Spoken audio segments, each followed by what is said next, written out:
Kangen जो machine आई वो 2018 25 of December में आई, जब मेरे घर में मेरे बेटे के साथ में जो चैलेंज था हेल्थ का सबसे बड़ा।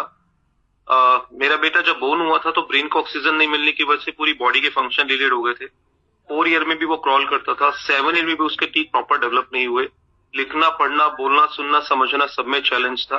वेदर चेंज होते उसे नेबुलाइजर पे रखना पड़ता था और 4-4 दिन तक का कॉन्स्टिपेशन का चैलेंज भी रहता था। राइट। जब हमने इस पानी को एक्सपीरियंस करवाया, करवाने के बाद में कुछ दिनों में सबसे बड़ा मैजिक हमने उसके यूरिन में देखा, जो उसका यूरिन बहुत ज्यादा येलो होता था और स्मेल आती थी, और उसमें वो यूरिन एकदम बॉडी डिहाइड्रेट थी तभी होता था और वो हाइड्रेट होने लग गई, और वो यूरिन एकदम बिल्कुल नॉर्मल जैसे पानी का कलर होता है वैसा होने लग गया। हमने पहला डिफरेंस यूरिन में देखा। दूसरा डिफरेंस, उसका जो कॉन्स्टिपेशन चैलेंज रहता था उसके एनएस में हमने कैप्सूल भी डालते थे ताकि वो कॉन्स्टिपेशन की वजह से जो फ्रेश हो सके प्रॉपरली, लेकिन हमें वो राहत मिली कुछ दिनों में ही। और उसके बाद में हमने 6 महीने में लिखना, पढ़ना, बोलना, सुनना, समझना ये सब इम्प्रूव हुआ।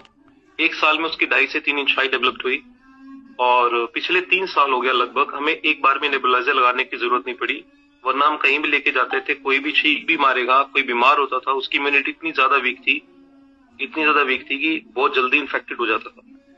दूसरा मेरा मैजिक है मेरा मदर, इनका बीपी हाई था, शुगर हाई था, वेट हाई था, वेरिकोस वेन्स का इश्यूज था, यूरिन पाइप में 8 mm की स्टोन की वजह से यूरिन ड्रॉप करके आता था।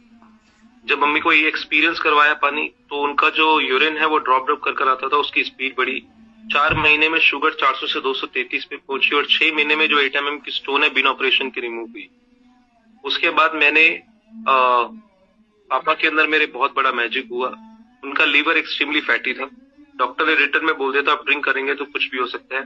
धीरे धीरे करके उनकी ड्रिंक भी कम हुई, और बाद में आज वो बेसिकली जो उनका फैटी लीवर था उसमें भी रिकवरी हुई। और ये भी मतलब ज्यादा नहीं, 6 महीने से 8 महीने के अंदर काफी अच्छे डिफरेंसेस है।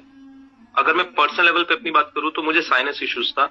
अगर कोई भी पर्सन मुझे इस तरह से भी कर देता, कोई स्मोकिंग कर रहा है या कोई धूप जल रही है, अगरबत्ती जल रही है, कोई धूल मिट्टी है, वहां पर मैं रियल मायने में मेरी हालत खराब हो जाती थी, और डॉक्टर ने ऑपरेट करने के लिए बोल दिया था। उन्होंने कहा था नाक की नस आपकी हड्डी है वो बढ़ी हुई है, आपका ऑपरेशन होगा, लेकिन मैं उस डर की वजह से करवाता नहीं था।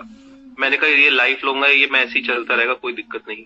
लेकिन मैंने कभी भी ये विचार भी नहीं किया कि ये कब मेरी लाइफ में हुआ, मेरी लाइफ में कब ये अपने आप रिकवर हुआ, मुझे खुद भी नहीं पता।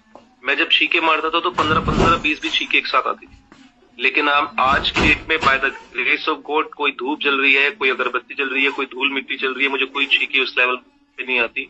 मेरी इम्यूनिटी काफी ज्यादा इम्प्रूव हुई है। So many improvement I have seen even in my health. So this is the testimonials. Thank you.